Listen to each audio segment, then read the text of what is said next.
I'm going to go ahead and turn my screen share on here. Just again, if anybody wants to give me a quick thumbs up that you can see my screen, that would be great.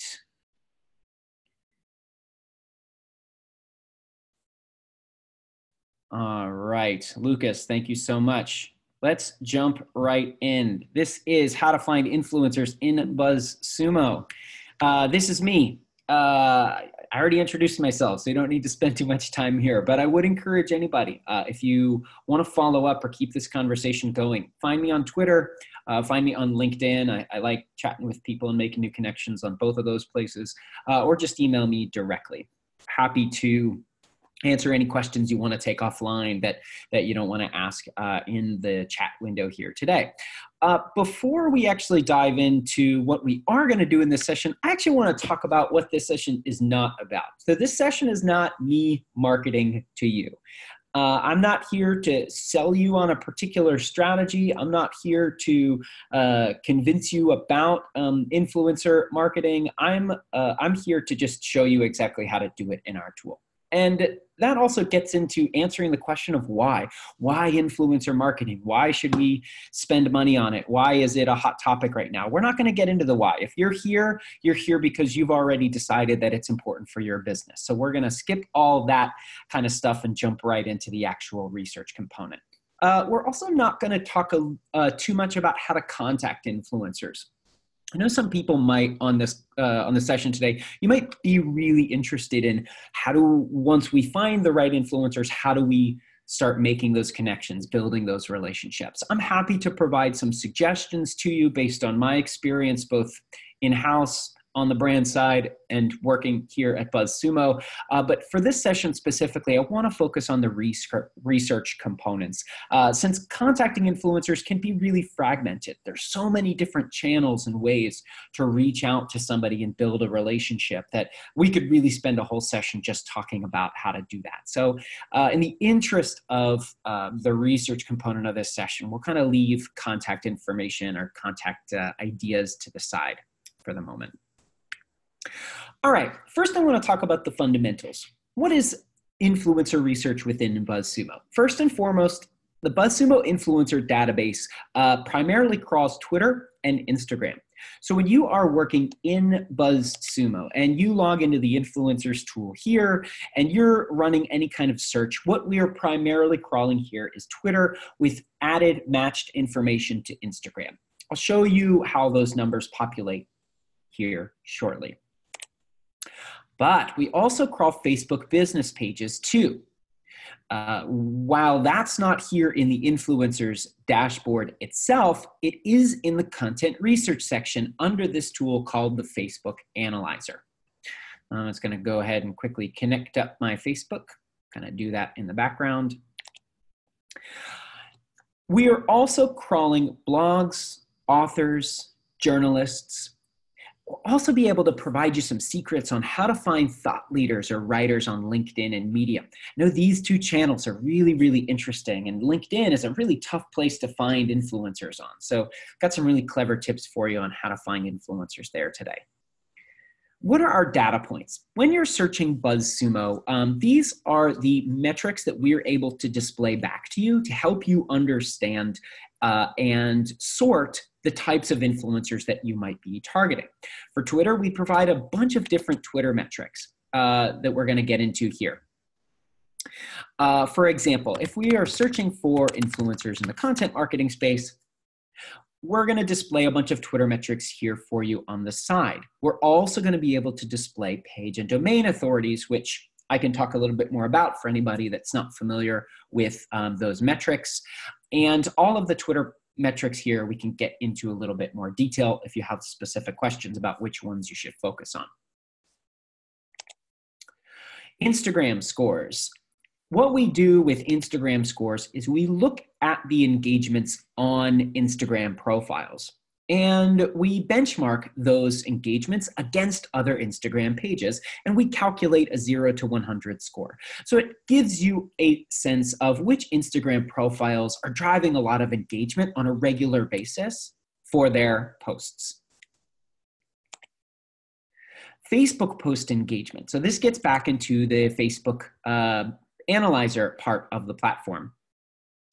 When you run searches for Facebook pages in the Facebook analyzer, we're going to display the interactions those posts are getting. And you can run analytical reports on that post data and determine which Facebook pages drive heavy engagement on a regular basis. And article engagements. Anything related to articles posted on the web, whether that's at somebody's blog, that's a journalist writing for a specific news site, or getting into this LinkedIn and Medium piece, anybody who's publishing content on LinkedIn or Medium, we're going to be able to display the social metrics around those articles to help you determine who drives a lot of engagement as a writer.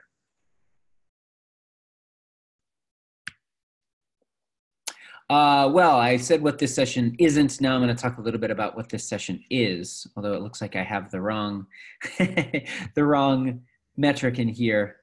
Uh-oh, did we freeze? Let's see what's going on here.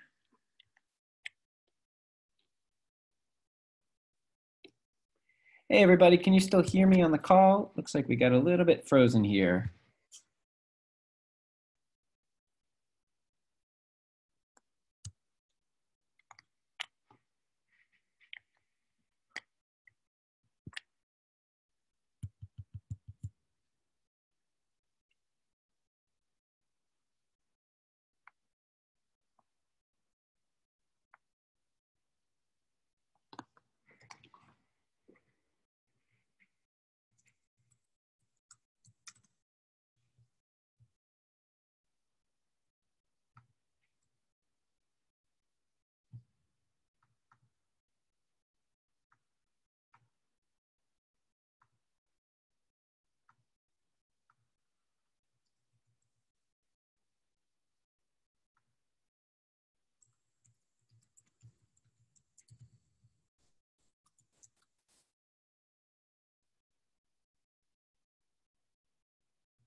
Hey, everybody, this is Eric again.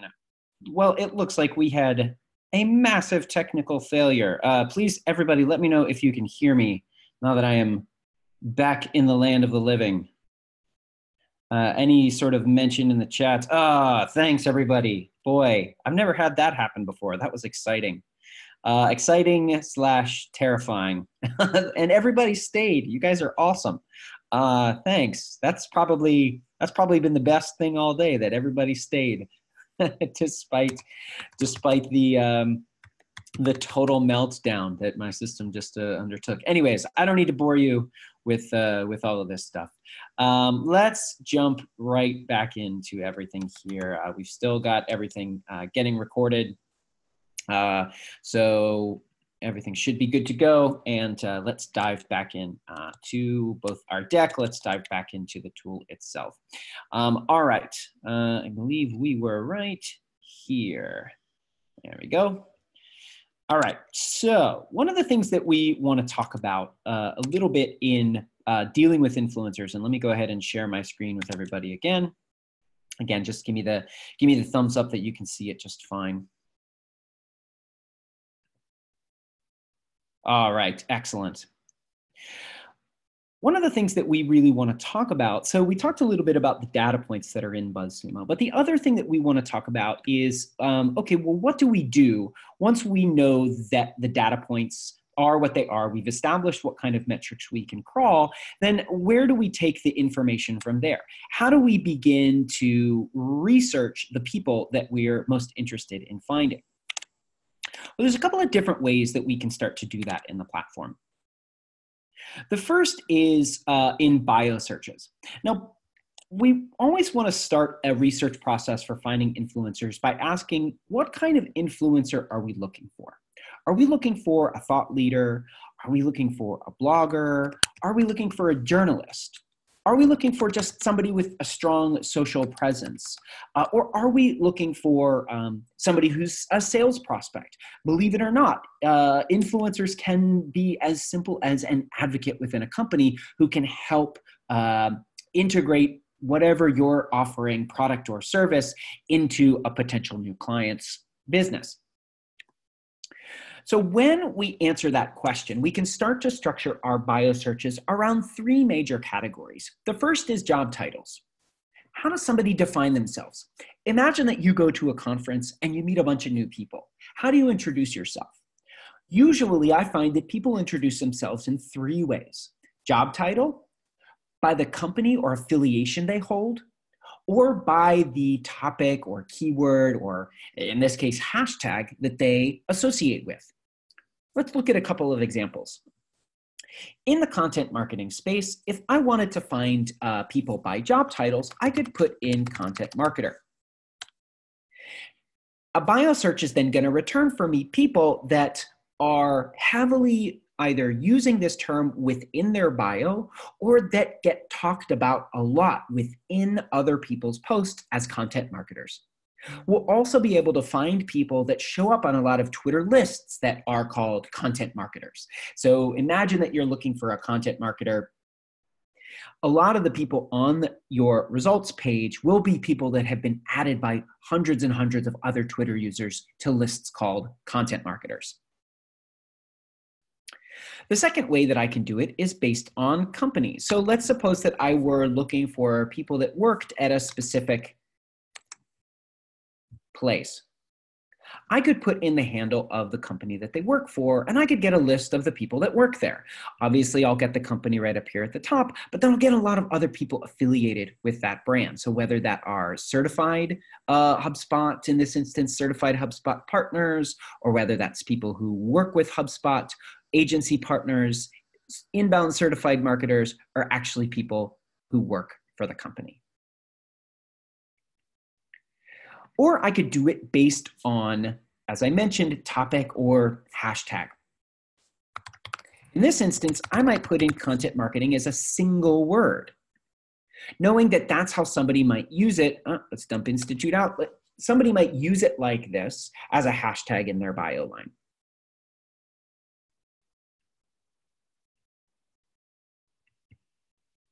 Now, each of these methods, you can see it pulls up different people based on relevance.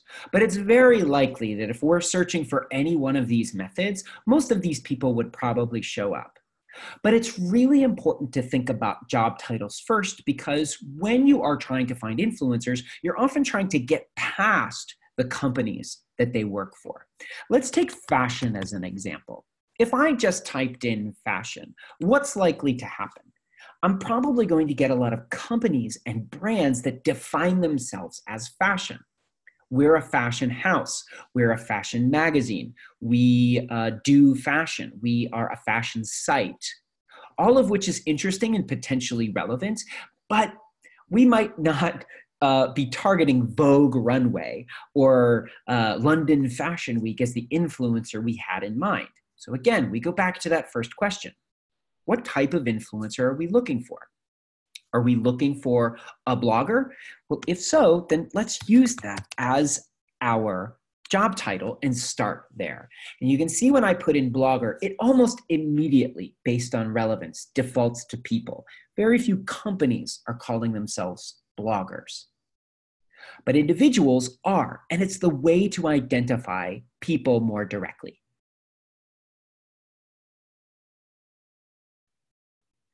Now, within each of these bio lines, you can see other terms that we could potentially put into our search to again further our project. If we started with fashion bloggers, we could also start looking for terms like beauty enthusiast or glamour and luxury as topics, or brand consultants or beauty experts. I would highly recommend that when you run a first research pass through BuzzSumo, that you make note of some of the other terms that the top results are using in their bios. Those are often good indicators of how other people might be defining themselves as well.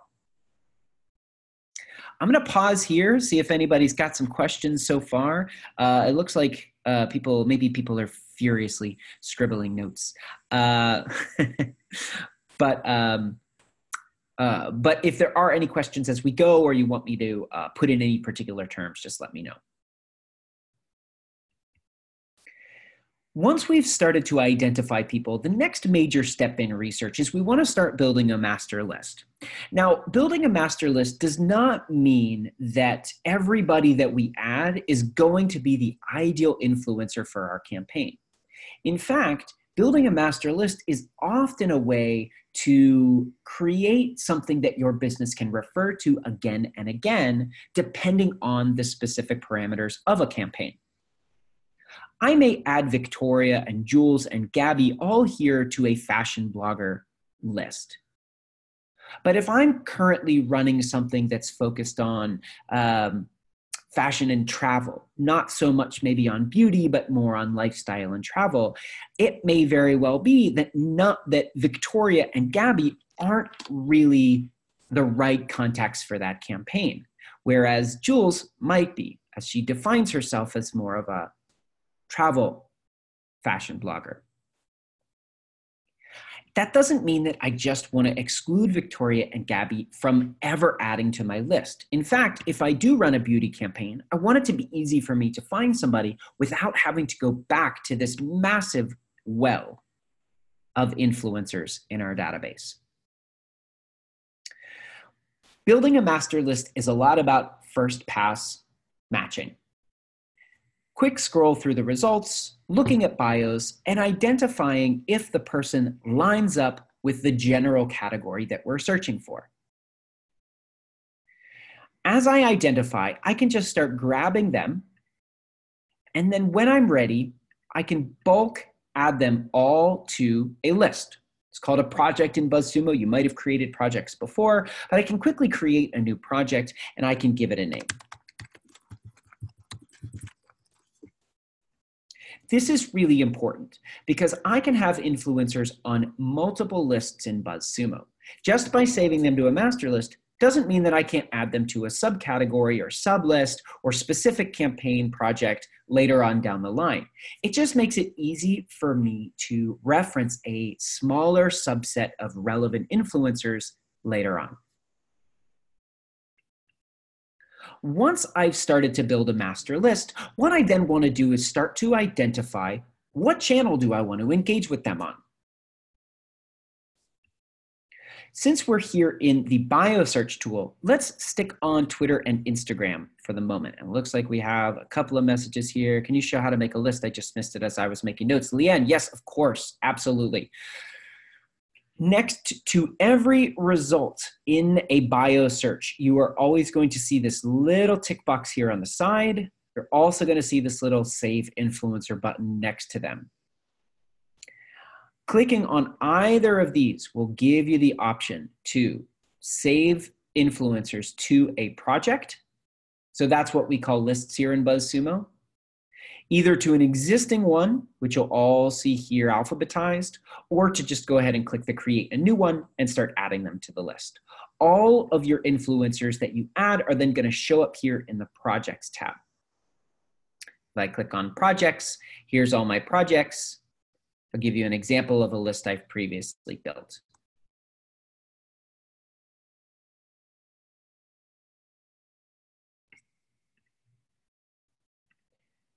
Yeah, my pleasure, absolutely.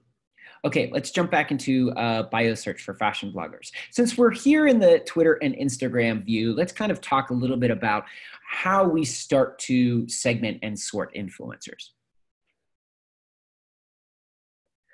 After we've asked the question, what type of influencer are we looking for? We've then used that information to search by job title, by company, or by keyword or topic. Then what we want to do is start asking ourselves, where do we want to leverage this person's influence?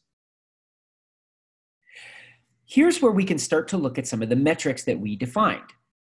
Let's start with Twitter metrics. Probably the most commonly used one that I see is Twitter followers. Who's got a big audience that I can get my brand name, links to my content out in front of? I would strongly recommend you resist the temptation to look at Twitter followers. Not because it's not a useful metric, but because it can sometimes be inflated. Think about the number of followers that you have on your own account. How many of them are truly engaged with what you post? There are examples of accounts with thousands and thousands of followers that drive absolutely no engagement. There's a lot of reasons why. They might have bot followers. They might have a lot of followers that followed them, but didn't really, aren't really finding a lot of value out of what the person has to share. What we really want to do is look more at engagement metrics. Does this person's audience respond to what they have to post? So I would encourage you, if Twitter is the potential channel that you want to leverage, to look at the retweet metric. This tells you that when this person posts on Twitter, how many average retweets do they get? For Victoria here, 14, that's incredibly high. Think about how that just compounds and grows out into the Twitter sphere. Every time she posts, she gets 14 retweets, and each of those retweets could be retweeted again. And imagine if in her post, she references you, your brand, your client, your company, or a link to something you've produced. Now, 14 is incredibly high. We come on down here, we see 6. Quick insight, 6 also really, really high. In fact, you really only need an average retweet metric of about 2 to see a massive increase in the potential reach of your content. So when you see these 0.1s, maybe Twitter's not the channel you want to leverage for this particular influencer. But when you see something that's 1.4, that's not so bad. 1.8, perfectly fine. The next metric I would look at for Twitter, or I guess combination of metrics, are these two, retweet and reply ratios. Now, I know I said we weren't going to get into contact information. Here's the one bit of contact advice I have for you about Twitter as a channel. Retweet and reply ratios tell you how often this person is engaged in conversation with their audience. Victoria here, she doesn't retweet very many people. In fact, only about 7% of her tweets are her retweeting somebody else. That's pretty low. That means that most of what she produces is not just a retweet of somebody else. However, her reply ratio is really high, 68%. That means that most of her tweets, the majority of her tweets, are actually in reply to somebody who's tweeted at her, actively engaged in conversation. This may be a bit anecdotal, but to me, it's not surprising that she ends up getting a lot of average retweets when she's this engaged with her audience. So average retweets first for the level of social impact they could have on Twitter, and retweet and reply ratios to figure out, if I reach out to this person, will they respond? If I want them to retweet something that I've produced, will they do it? But let's suppose that we come on down here to somebody who has a relatively weak retweet metric. Now, we said 1.8 was pretty good, but let's suppose that we've found enough above 1.8 that we want to target, and we are discounting this. Well, we still see that this person is a fashion blogger, and they might still be relevant to us. So let's look at maybe their Instagram authority score, 98, incredibly high. Out of 100, that's about as good as it can get. And when we click into Ivana's Instagram account here, we can see not only does she have a very healthy following on Instagram, but her posts on average get massive engagement. Upwards of 40, 50 comments per post, upwards of 1,000 likes per post. There's a lot of potential here to leverage Yvonne as an Instagram influencer. So maybe that's the channel we want to focus on for her.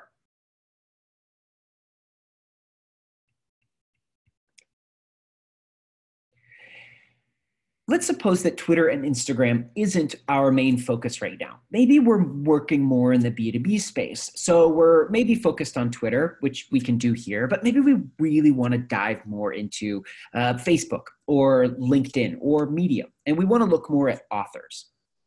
Let's move from the bio search into a top authors report.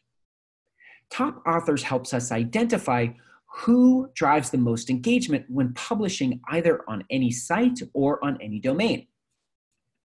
So let's suppose that I wanted to research heavy influencers on LinkedIn. Again, it's my LinkedIn secret, but I really want to find people that publish a lot on the topic of leadership. When I type in LinkedIn and the topic of leadership, a top authors report will generate for me a list of authors that generate the most amount of engagement when writing about this topic on LinkedIn.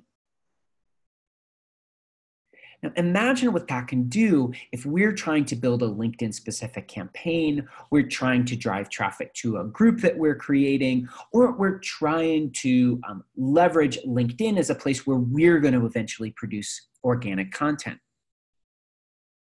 Here I can see the articles that the person is publishing, the average engagements they get per article, and the total. I can also get a quick view of some of the top articles they've produced.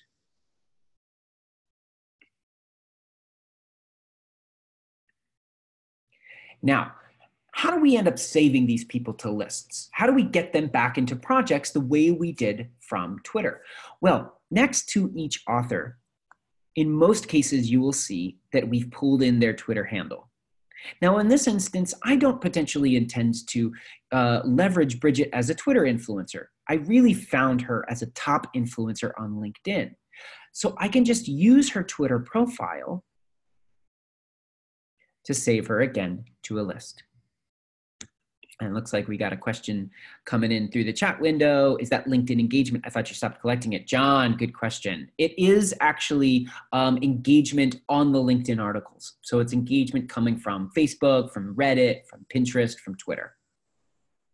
So a lot of people ask, how do you deal with LinkedIn now that LinkedIn is stopped providing share data?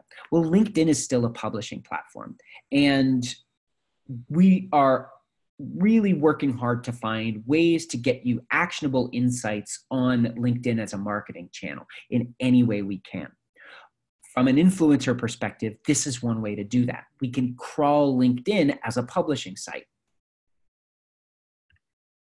So let's go back to that leadership search for LinkedIn for Bridget. When you see, and I think the social share columns are going to be visible when we pull out the dropdown, you're going to see the breakdown of social shares as in the content research tools that we have broken out across channel.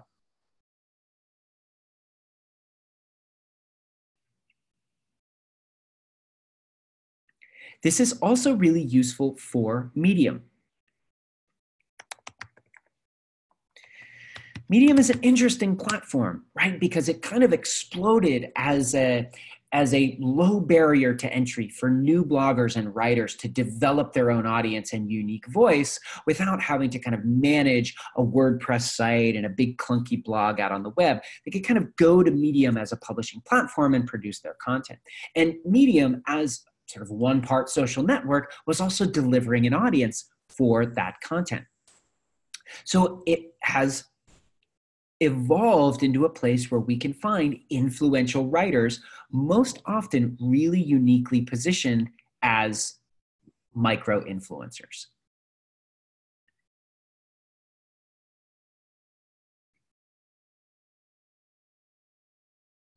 All right, so we've touched Twitter, Instagram, a little fun find of LinkedIn and Medium. Let's talk through Facebook. Now, Facebook the Facebook Analyzer allows us to find influential business pages publishing on any topic. Now, if we already know the page, we already know who we're trying to find, we can go ahead and just put the page in right here and try to find it. Let's take a look at what BuzzSumo has done lately that seems to be working really well. Now, since this is content engagement rather than an average retweet metric or something, within the Facebook Analyzer, the best way to identify influential pages is to do trend analysis. So rather than just explore the individual posts, go ahead and click on the trend analysis button and start to build out some engagement over time. So over the past year, BuzzSumo, relatively low engagement. That's okay, room to grow. But you can see that we're starting to kind of tick upwards in October. You can actually see that we kind of have a seasonality with the way we drive engagement through our Facebook page. It has a lot to do with when we release some of our big research reports during the year. So this would be a way for us to identify, is this Facebook page generally a good place to drive engagement, again, if they talk about us, mention us, or link to our content. But let's suppose that we don't know what page to search for. All we know is that we're looking for people in a particular space. We can use the keyword toggle instead to, rather than look for job title, just look for topics. Look for keywords that we might be interested in and the pages that produce that content. So let's go ahead and do something like fashion tips. Let's sort of stay on the fashion. I don't know why I'm all about the fashion today. When I type in fashion tips here, I will get the posts that have driven the most amount of engagement over the past year for them. I can also get the page name itself.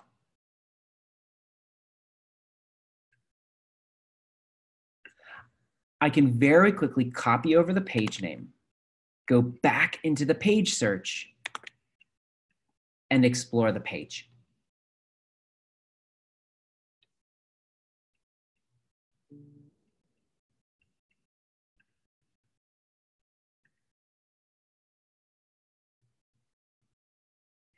Now, quick caveat with this. Some of you might notice that we've moved out of the influencer tool. So suddenly we're looking at Facebook page data, and there's not kind of an easy way to just add the Facebook page to a project list. That's right. We are working on functionality to be able to kind of tie these things all together in the influencer tool. A quick workaround for you that I might suggest, if you just need to reference the page, you can save any individual post to a project. So you could, in a sense, just use the post as a placeholder for the Facebook page that you're targeting. I could add this to an influencer page that I've already created. When I go to my project, you'll see when I sort by my fashion master, there's the Facebook post. Now, I'm really using this for research. Again, we're not talking about contact information. So this may be perfectly acceptable for me to just collect all of my research. And it actually makes it easy for me to reference which potential channel I'm trying to target a specific influencer. The other thing you could do that, again, is a little bit more manual, you could potentially go out to the Indian Makeup and Beauty blog Facebook page, and you could actually see, is this go ahead and research and find where their Twitter handle is. You can absolutely do that. And I've definitely seen BuzzSumo users do that. They find an influential Facebook page, but they want to also find the Twitter handle because they want to make it easy for them to sort. So they do a little bit of manual searching, takes a minute or two, they get the Twitter handle, you put it back into the bio search, and you can add it that way. Again, a couple of different ways for you. All right, so to recap what we've done so far, finding influencers in BuzzSumo, Twitter and Instagram through bio searching, author reports for LinkedIn and Medium, and Facebook Analyzer for Facebook pages. And I want everybody to put a pin in the way that I just laid that out, because you guys are all going to see something super, super cool in the next couple of months in some ways that we're going to be tying this all together in the same screen. So keep your eyes peeled for that. Stay in touch with me about it. It's going to be really cool, especially once we get it into beta testing. I think we're going to need some testers. So if that's you, raise your hand. I'll add you to the list. When we're looking for influencers, we always start with, what type of influencer are we looking for? Blogger, social influencer, writer, journalist. And what type of affiliation do they have? By specific company, by topic or keyword, or do they define themselves using some sort of job title? Each one of these approaches can help us build out a master list that we can then start segmenting through when we're ready to execute on our campaigns. We've got about 16 minutes left, so lots of time for questions. Please jump in and push as many questions as you have. If you want to run some specific searches, happy to do that. If you just want to talk a little bit about workflows or a current project that you're working on, also happy to tackle that as well. So don't be shy, please ask away.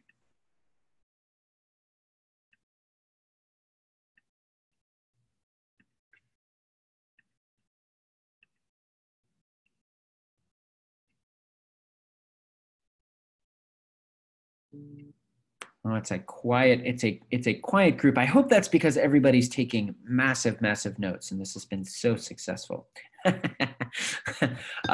He said very selfishly.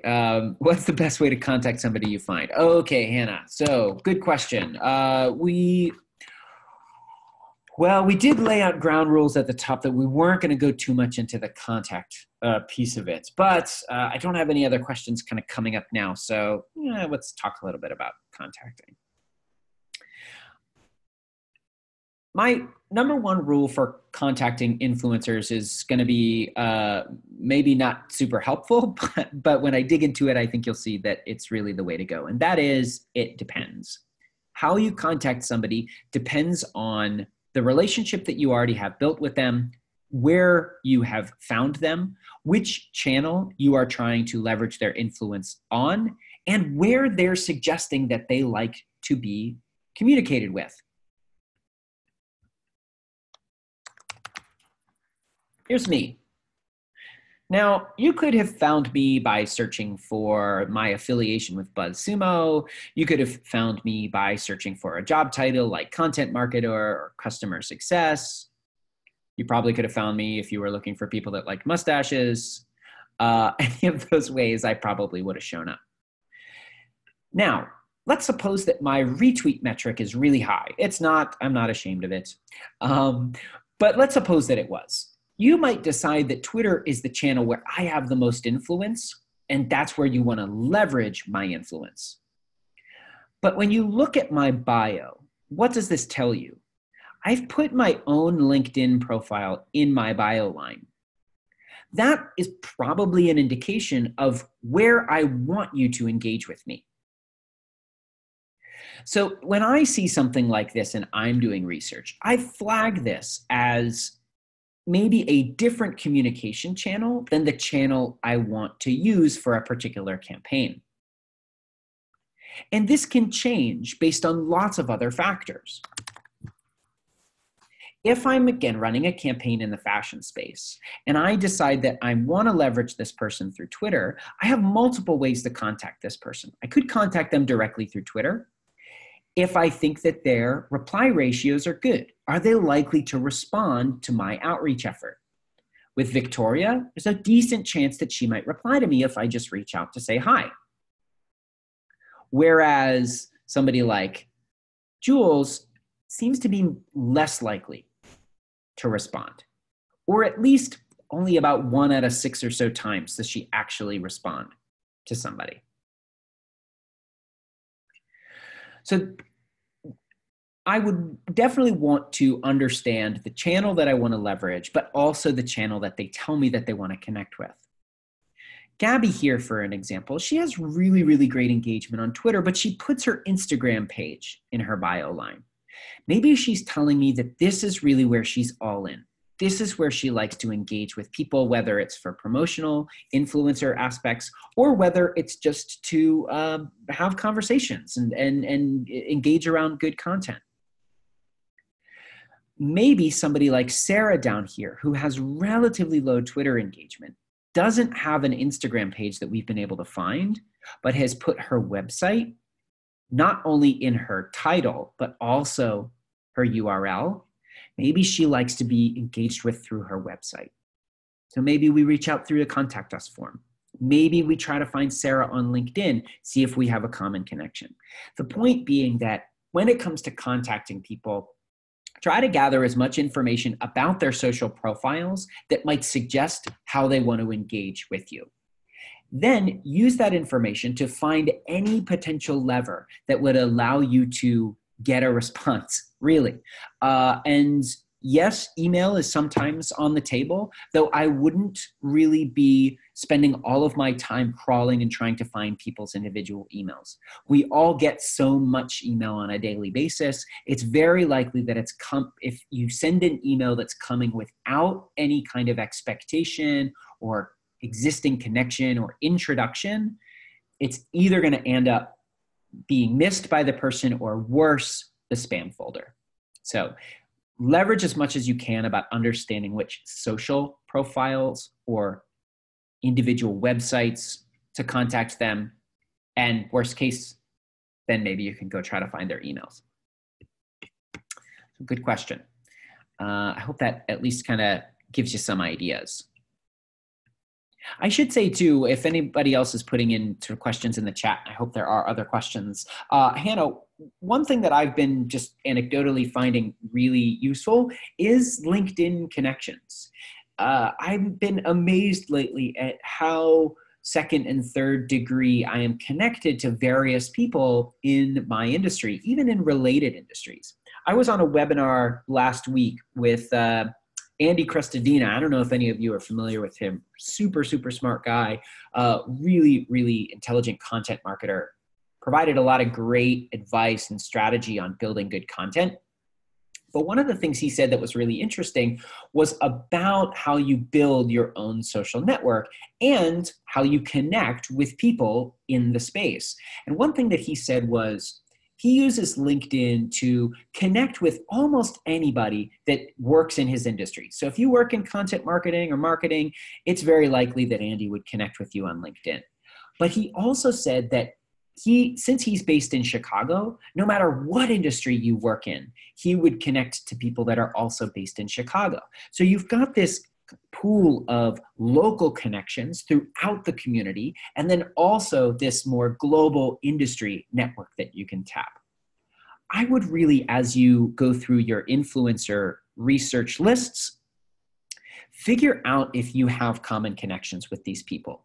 First and foremost, if you can make any kind of 1 or 2 or 3 degree connection between you and an influencer through somebody who you share in common, through an introduction, through some project you might have worked on in the past, that is going to by far and away be the most helpful in getting that door open and starting to build that relationship. So go there first, not just LinkedIn. I mean, go really research what existing connection points you might have using your social networks, and then scale backwards from there. All right, I don't see any questions kind of popping up, so it may be that everybody's kind of good to go, which is awesome. Before everybody leaves, I'm just going to real quick launch this poll. This is a new project that we're working on. Just trying to figure out what other use cases, workflows, things within BuzzSumo that you're interested in using the tool to do. What would be most helpful if we ran other types of product sessions like this? Do you want to know how to research content? Do you want to analyze your competition? Do you want to monitor your brand? Do you want to use it for share of voice and PR purposes? Do you want to build backlinks? Anything that you are interested in learning about so that we can keep crafting these kind of specialized product sessions would be terrific. I'm getting a lot of really good responses here, so that is awesome. So while we're kind of wrapping up this poll, any last questions for anybody? Don't be shy. I think since we've since we've already broken the floodgates on asking questions about contacting, I guess everything's on the table. So if you've got any other questions, please ask.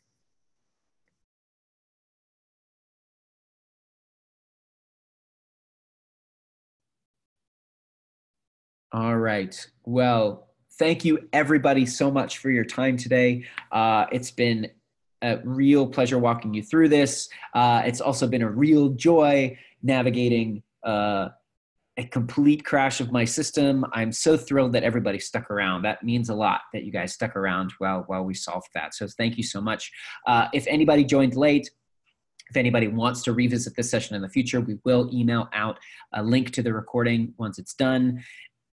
If you have further questions, just go back to my original slides right at the top. Please connect with me through LinkedIn, connect with me through Twitter, reach out to me directly in app. I really love talking through a lot of different strategies, a lot of different ways that we might be able to help you find influencers, research content, analyze your brand,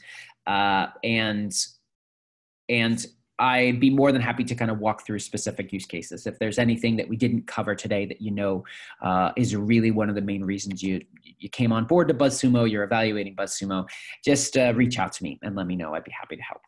Thanks so much, everybody. Enjoy the rest of your Tuesday. Enjoy the rest of your week. And I'm sure I'll see you in the tool again really soon. Take care. Bye-bye.